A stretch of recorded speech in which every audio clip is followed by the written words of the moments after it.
Fala pessoal, tudo na paz? Irmão Alex aqui para dar continuidade nos estudos bíblicos. Que o Eterno possa estar nos abençoando grandemente. Se por acaso queira receber as mensagens, manda um oi para 61991192421, Irmão Alex, beleza? Vamos lá então, nós estamos lendo um livro aqui, A Doutrina Bíblica dos Anjos, um estudo sobre a natureza e o ofício dos seres celestes. Escrito por Severino Pedro da Silva. A parte que nós vamos ver hoje é o Arcanjo Miguel, parte 20. Esse é o vídeo parte 20, beleza? Vamos lá então. O Arcanjo Miguel. Mas o Arcanjo Miguel, quando contendia com o diabo e disputava a respeito do corpo de Moisés, não ousou pronunciar juízo de maldição contra ele, mas disse: o Eterno te repreenda. Judas capítulo 9, Judas versículo 9. Arcanjos, a expressão é somente usada aqui e em 1 Tessalonicenses capítulo 4, verso 16. Em todo o Novo Testamento, designa algum poder altíssimo angelical, dotado de autoridade sobre larga área, celestial ou terrena. O livro de Enoque, considerado apócrifo, esse considerado apócrifo, pessoal, quer dizer que o pessoal falaram que ele não é inspirado. Foi o homem que falou, esse livro é inspirado, esse aqui não é inspirado. Só lembrando para você. Dá os nomes de 7 arcanjos, a saber, Uriel, Rafael, Raquel, Saracael, Miguel, Gabriel e Remiel. Segundo dito ali, a cada um deles o Eterno entregou uma província sobre a qual reina.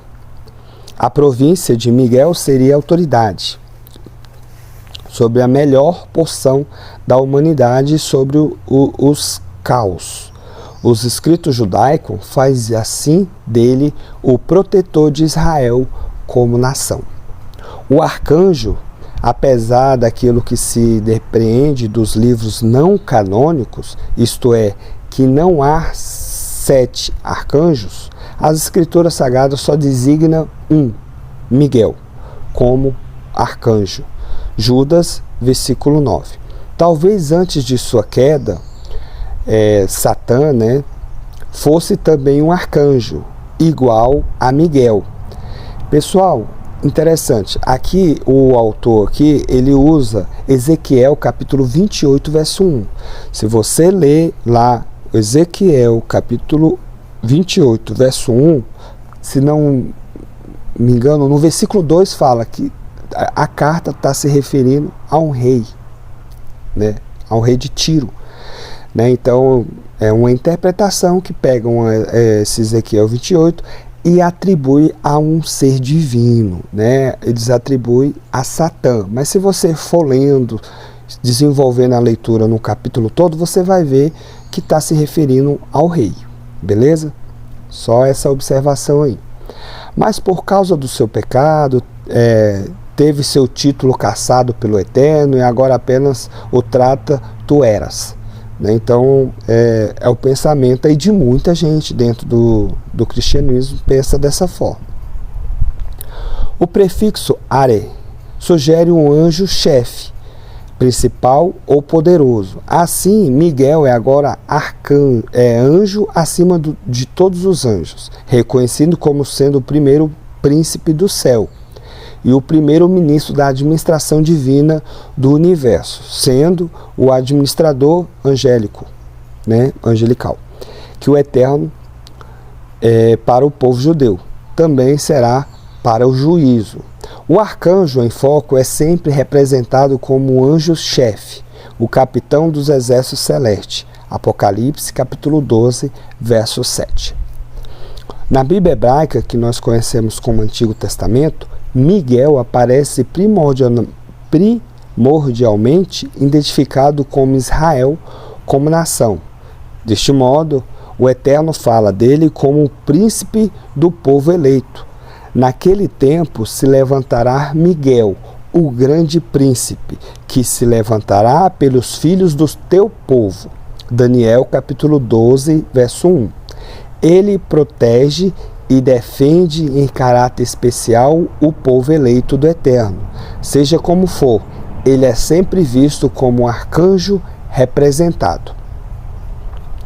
Os principados, em Colossenses capítulo 1, verso 16, para os escritores pós-bíblicos, são tipos de arcanjos. As explicações judaicas dadas sobre esse tema indicam que tais anjos têm sob suas ordens vastos números de seres espirituais, são quais reis celestes, como muitíssimos súditos, mas eles mesmos estão naturalmente sujeitos ao Eterno, o grande rei. Este mesmo escritos define que talvez o trecho de Atos, capítulo 7, verso 38, se refira a Miguel como o anjo enviado na doação da lei, em qualquer conexão das escrituras. Miguel é sempre pintado como um anjo guerreiro. Miguel, em hebraico, significa quem é semelhante ao Eterno. Não nos é revelado o porquê deste significado, mas pode ser em oposição às disposições hostis de Satã, que disse: subirei acima das mais altas das nuvens e serei semelhante ao Altíssimo. Isaías capítulo 14, verso 14. Essa passagem aqui, pessoal, que eu acabei de ler, subirei acima das mais altas nuvens e serei semelhante ao Altíssimo, ela não está se referindo a Satã, ela está se referindo a um rei também, entendeu? Se você for ler o capítulo todo, você vai entender que está se referindo a um rei. Só que muita gente dentro do cristianismo interpreta que essa passagem está se referindo a Satã, e você lendo claramente, você vê que não está, beleza? Vamos continuar. Assim nasce o nome Miguel, acrescentando ao vocábulo arcanjo, chefe, para defender que nenhum ser criado pode ser semelhante ao Eterno. Este deve ser o sentido do pensamento. Miguel entra em foco nas seguintes passagens: Daniel capítulo 10, verso 13 e verso 21, Daniel capítulo 12, verso 1, 1 Tessalonicenses capítulo 4, verso 16, Judas, versículo 9, Apocalipse, capítulo 12, verso 7. Depois você dá uma lida nas referências. Na passagem de Daniel 10, capítulo 10, versículo 13 e 21, e no capítulo 12, verso 1, ele é pintado como um anjo guardião de Israel. Seu nome, o arcanjo, em Judas 9, deriva-se do vocábulo ars, que quer dizer chefe, completando no sufixo mensageiro, que quer dizer anjo. Miguel, portanto, é o chefe dos anjos, enquanto que Jesus é o Senhor de todos. Hebreus, capítulo 1, verso 4 ao 6. Ele é chamado em Daniel, capítulo 10, verso 13 e verso 21, um dos primeiros príncipes. E vosso príncipe, nessa capacidade, lhe é peculiarmente apropriado que ele é um arcanjo, representando, alguns teólogos o chamam de mensageiro da lei e do juízo ou do julgamento do Eterno. Os teólogos medievais concebiam que a Bíblia representava a existência do príncipe do mal, o epítome de toda a maldade, uma pessoa real, e que Miguel seria, segundo este pensamento, o príncipe do bem, de oposição àquele. Lembrando que alguns teólogos entendem dessa forma, tá, pessoal?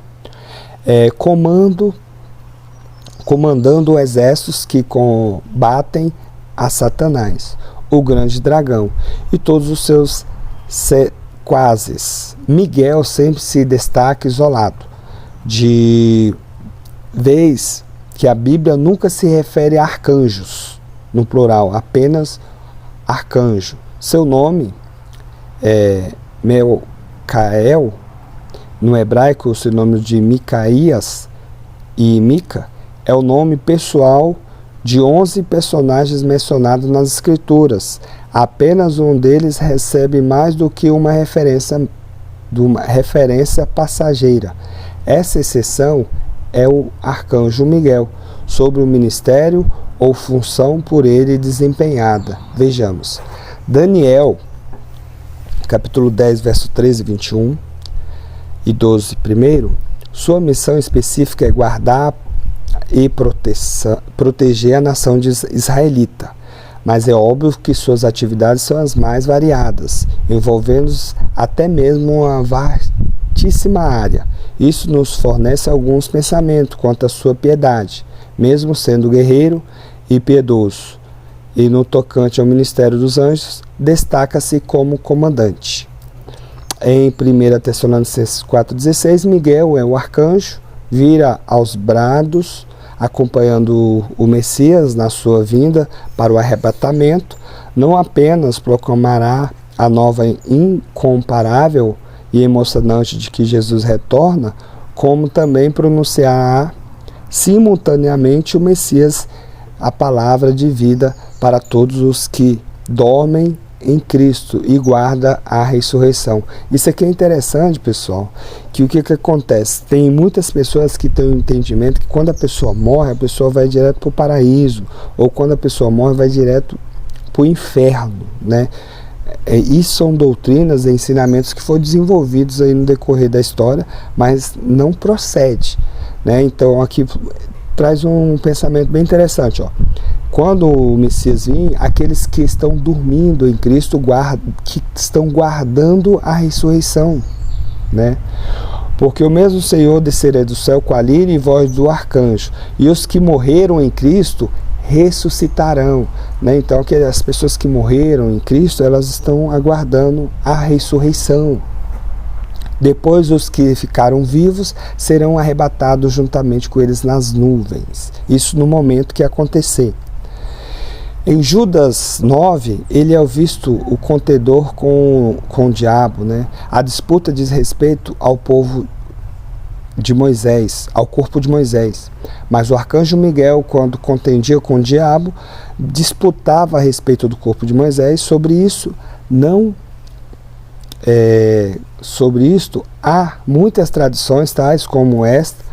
Disputa teve como o diabo reclamar para si o corpo de Moisés.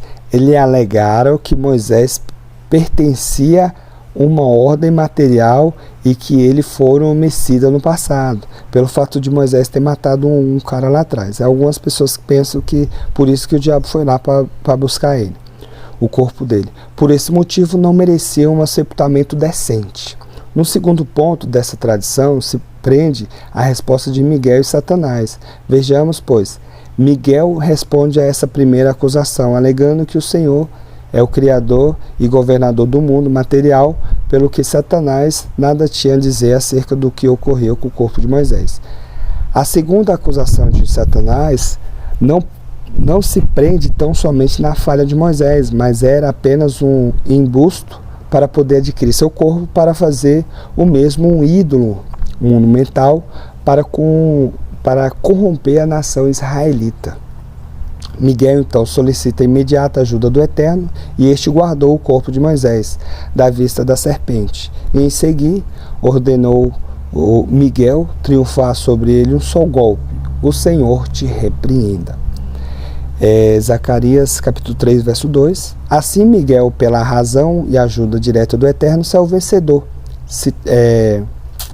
Em Apocalipse capítulo 12, verso 7, Miguel é visto a combater o diabo e seus anjos em defesa do céu. A passagem em foco apresenta um segundo quadro da revolta original de Satã, quando se rebelou contra o Eterno no passado. Usa as mesmas referências, né? Isaías 14 e Ezequiel 28. Mas em todas as passagens em que Miguel aparece no cenário histórico angelical, é sempre em conexão com a guerra, mas sempre triunfante. até o dia do arrebatamento. Miguel não determinará sua missão, portanto poderá nos socorrer quando for necessário. Salmos capítulo 34, verso 7. Beleza, pessoal? Terminamos aqui. Esse aqui ficou um vídeo um pouco grande, mas que o Eterno possa estar nos abençoando. E um abraço do irmão Alex.